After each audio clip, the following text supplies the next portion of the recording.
Sa kuha ng CCTV sa bahagi ng Espanya Boulevard sa Maynila, makikita ang pagdaan ng motorsiklong may magkaangkas na sakay. Sa isa pang kuha, mabilis naman ang takbo ng isa pang motorsiklo na may magkaangkas na sakay at nasagi pa ang isang jeep.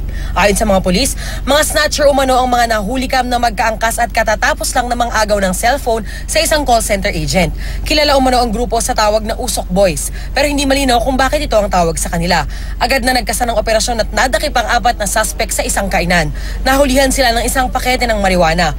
Bagamat positibong itinuro sila ng isang biktima, maring itinanggi ng mga suspect ang mga aligasyon. Ha? Iyo po akin yun. Sa'yo nakuha daw eh.